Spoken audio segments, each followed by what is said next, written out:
All right, welcome back to our first lecture. This portion is going to focus on the root causes of environmental problems, worldviews, and environmental ethics. So first of all, make sure you do the worksheet on important environmental problems because this is intended to follow that up in sequence. So environmental problems are interdisciplinary and interconnected. There are several causes: rapid population growth, unsustainable resource use, poverty combined with population has a big effect, not including the environmental cost of goods and services in their market prices, trying to manage and simplify nature. These ultimately lead to resource abuse and they can lead to pollution that can potentially negatively affect ecosystems and human health. Human population has been growing dramatically. Just in my lifetime, it has gone from 3.5 billion people to 8 billion people. So by people having more children over their lifetime, the population can grow. In some places, the amount of children that people have had has actually decreased. And we'll talk about this in a later chapter. The big question for us and the environment is this going to stabilize at 8 billion people, 10 billion people, 12 billion people? Is it going to increase and then decline? And what's the standard of living that the people are going to have? And how much are they going to set aside for natural ecosystems? Consumer mentality kind of pushes us, marketing and advertising kind of push us to want to consume things, to get the latest and greatest. And this slide indicates a wide variety of things that are purchased in the United States within a day. Pollution is an outcome of some of these things, and not all pollutants are the same. We'll get at the ways that different pollutants affect the ecosystem, but there are some predictable ways many pollutants will increase in concentration as you get up the food web. And these can be deliberately applied, like agricultural chemicals, or they can be byproducts from a factory, but this can have negative effects on systems. And resource abuse also, the way that we utilize resource, if it's in an unsustainable way, can have negative effects on ecosystems. And really, these problems are interdisciplinary, they're interconnected.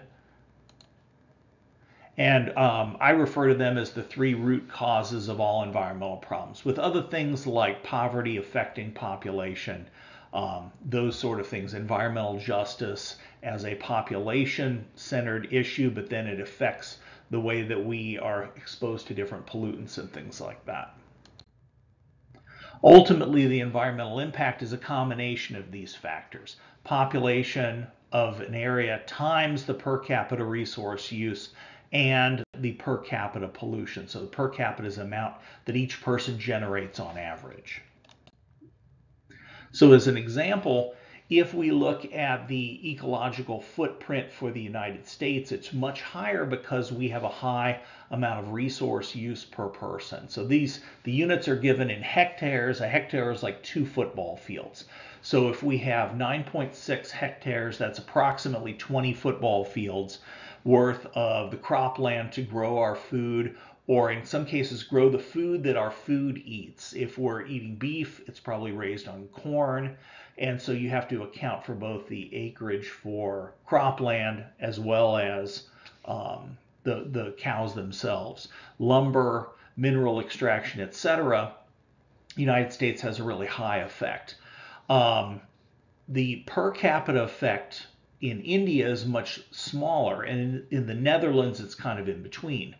The total ecological effect for the US, which you see on the bottom graph, is actually much higher because of our per capita effect times a population of about 350 million people. So even though India has over 1 billion people, more than 3 times our population, because they have such a lower ecological footprint per person, the total ecological footprint is lower than the US. It's higher than the Netherlands because of the low population within the Netherlands, and the moderate per capita ecological footprint within that particular country.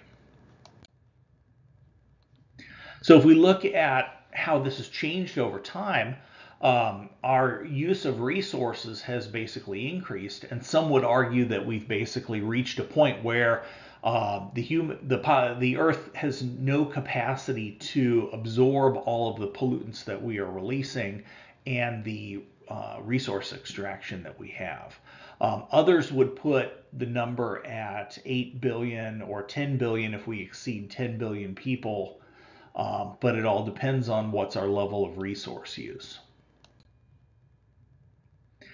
So for this next section, I want to take a look at some different worldviews or different perspectives. And we're going to do this again as a part of the discussion, are humans a part of nature or not? Different groups are going to see that differently. So for example, this is a depiction of St. Francis preaching to the birds. It's an example of an environmental stewardship worldview within what we would call an anthropocentric worldview, which we'll get to in a little bit. We also look at how do we perceive nature? Can nature absorb the damage that we're doing or not? Or do we see nature as fragile? So there's different ways of viewing this, and I want to go through a few of these. The first perspective is that nature is interconnected. And if we're a part of nature, then we're interconnected with nature. So food chains or food webs are a good example of this, that the predators in this system are eating the prey, which then eats something else, and everything is connected to everything else. In Robin Wall Kimmerer's book, Braiding Sweetgrass, she really emphasizes this point of the interconnection from an indigenous perspective, looking at how the different plants and animals are related to each other and how we ultimately impact them and have an obligation to take care of them.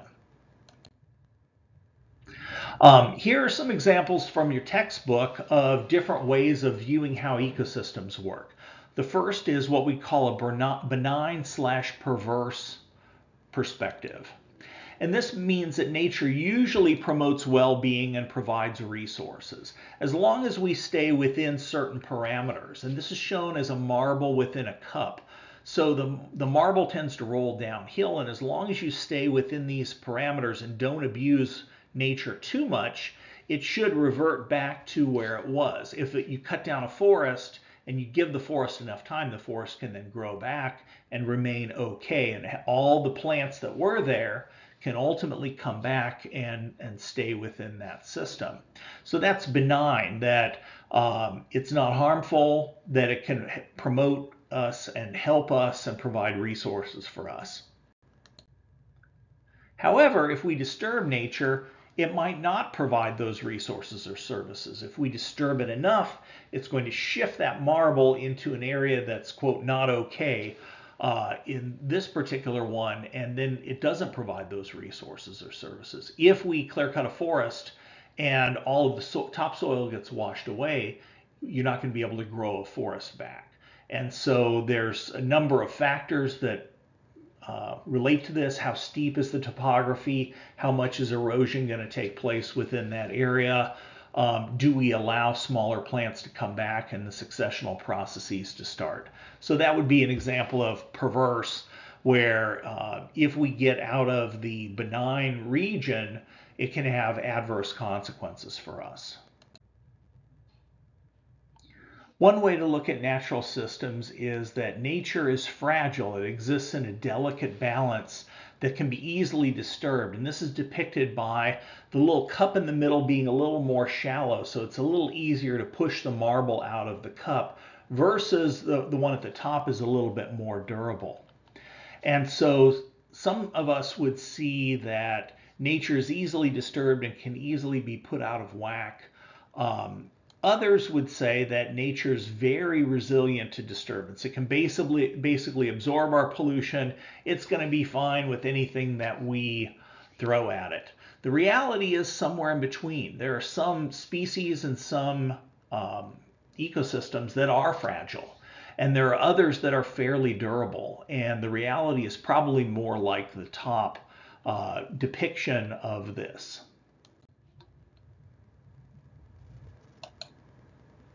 Others would see nature as capricious or unpredictable. And think of fishermen, for example. Some days you might go out to try to catch fish and you're going to catch a bunch.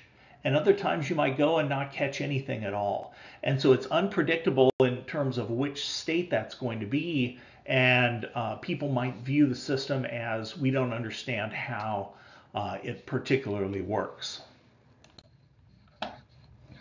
So this can relate to our worldview or our perspective, and it can also relate to religious beliefs. Now, this is not a religious studies course, but there's a strong impact of an individual's worldview or religious beliefs on how they perceive natural ecosystems and the environment. And so I want to take a little bit of time to kind of go through these different perspectives.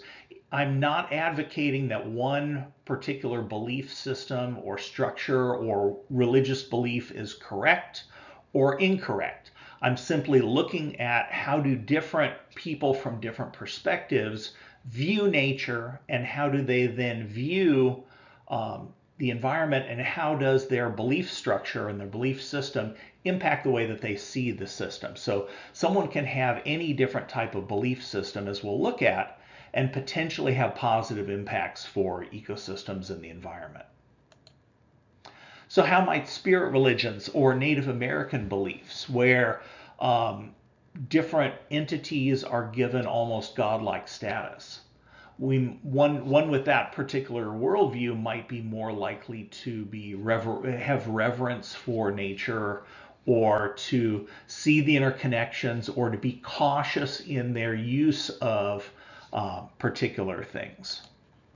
What about Eastern religions? Hinduism, Buddhism, Taoism. Same sort of thing, that in many cases this has an element of respect for nature, at least as the undercurrent. However, many Eastern societies, Japan, China, etc., can have and India can have very large populations and can utilize lots of resources, despite the underlying attitude of respect for nature and the seeing of us as interconnected with the natural world.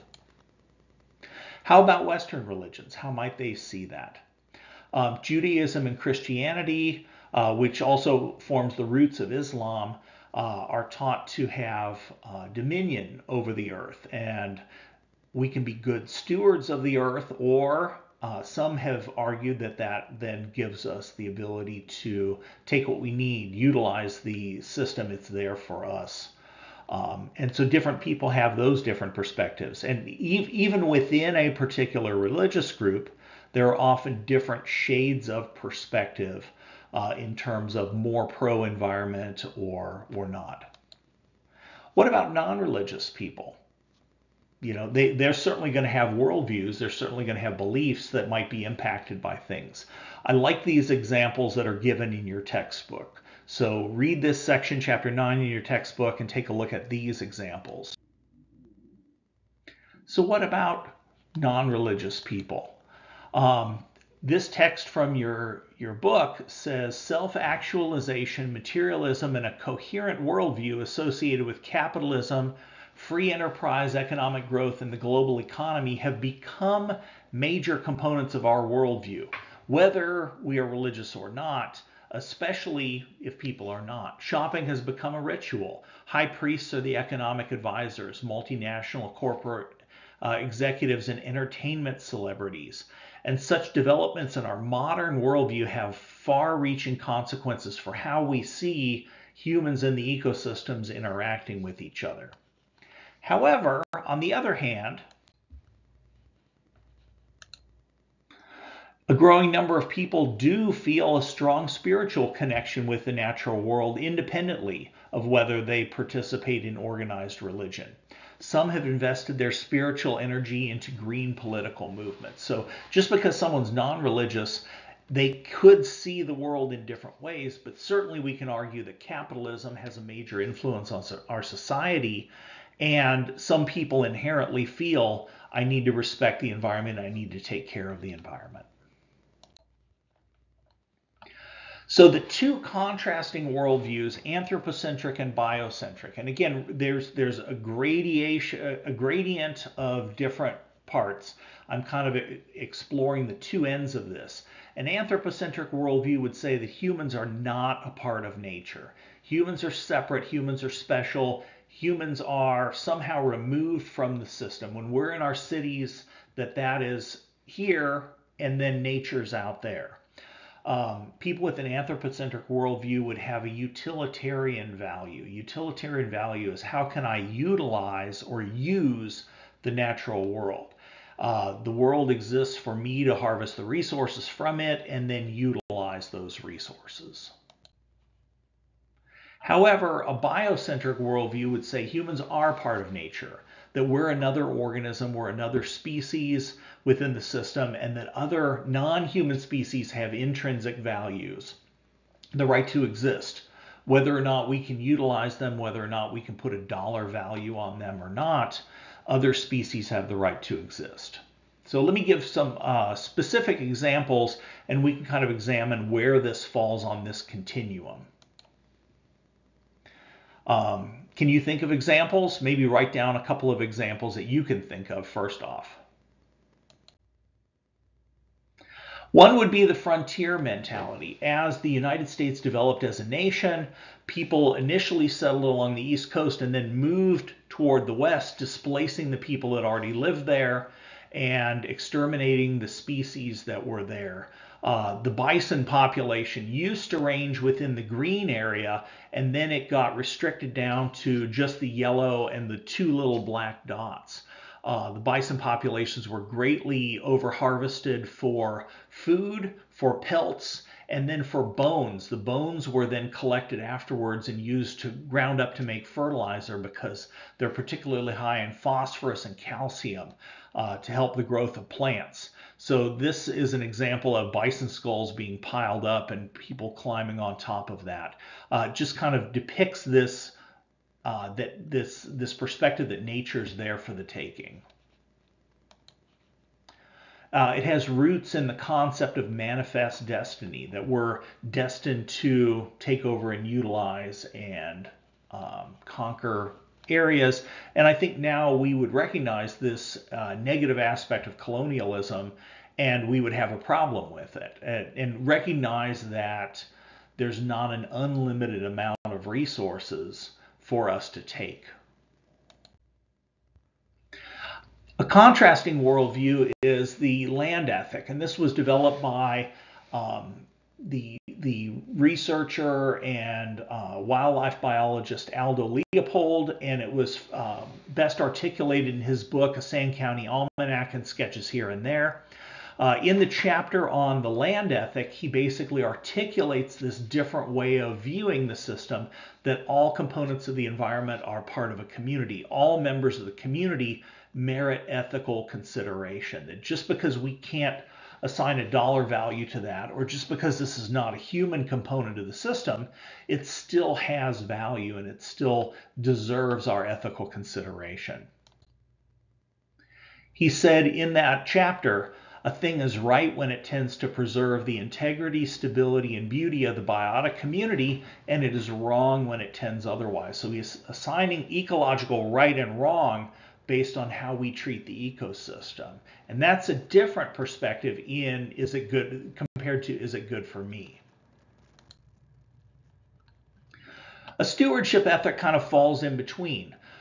Certain religious traditions would say that humans have dominion, but they should act as caretakers and nurturers of the natural world. So really, anthropocentric or biocentric, it is an anthropocentric worldview. It sees humans as special or separate, but that we have an obligation to then take care of the species that are here. So it kind of falls somewhere in the middle on this continuum. Another one that I think did a really good job of articulating this is Robin Wall Kimmerer and her book, Braiding Sweetgrass.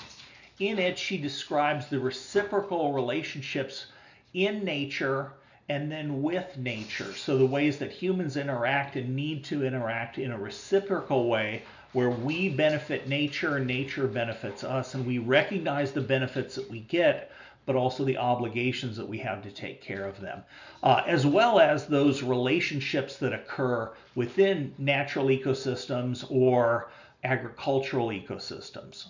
So a good example is the Three Sisters method of agriculture.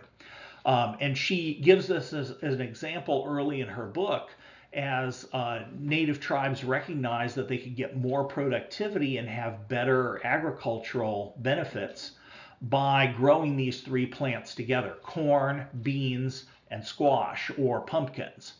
So the corn then provided food, but it also provided structure for the other plants. The beans then would grow up the corn, so it got basically support from that. It could grow higher and access more sunlight. The beans then put nitrogen into the soil, fertilize the corn, and then fertilize the squash as well, or the pumpkin. The pumpkin then spread out over the ground, and it reduced weeds, and it allowed for better productivity of corn and beans when they're in operating together and are helping each other out. So those are reciprocal relationships in nature. Our reciprocal relationship with nature, for me, is kind of summarized in this quote: each person, and she refers to non-human parts of ecosystems as persons, that they have personhood. Each person, human or no, is bound to every other in a reciprocal relationship. Just as all beings have duty to me, I have duty to them. If an animal gives its life to feed me, I am in turn bound to support its life, maybe by making sure that it has a forest to live in and then grow and increase, or doing something that's then going to support that animal. If I receive a stream's gift of pure water, then I am responsible for returning a gift in kind, making sure that that stream is unpolluted, making sure that that's a suitable habitat, things like that. So this, and she goes into much greater detail in the book. I would encourage you all to read this book. It's a great book, but it explores this relationship, which I think we would say is more biocentric, that humans are another species that are interacting and that we have obligations. It's not just there for us to take. Continuum, basically we can see this going from fully anthropocentric on one perspective to fully biocentric on the other side. So, and even within the environmental worldviews, not just the ones that the environment's there for us to take, you can have an anthropocentric worldview and favor wise planetary management. As the world's most important species, we're in charge of the Earth. One would say with this worldview that because of our ingenuity and technology, we won't run out of resources. The potential for economic growth is good or essentially unlimited, but our success depends on how well we manage the life support systems of the Earth, how well we understand them to benefit us and the rest of the planet. The environmental wisdom perspective on the other side, fully biocentric. Nature exists for all species. Resources are limited. They shouldn't be wasted. We should encourage Earth-sustaining forms of economic growth, and our success depends on learning from nature in order to utilize those lessons to better manage the system. And stewardship would fall somewhere kind of in the middle here, that we're the most important species on the planet, but we have an ethical responsibility to take care of the rest. We probably won't run out of resources, but shouldn't waste them. And we should encourage environmentally beneficial forms of economic growth, and our success depends on how we manage Earth's life support system for us and for the rest of the system. Thanks.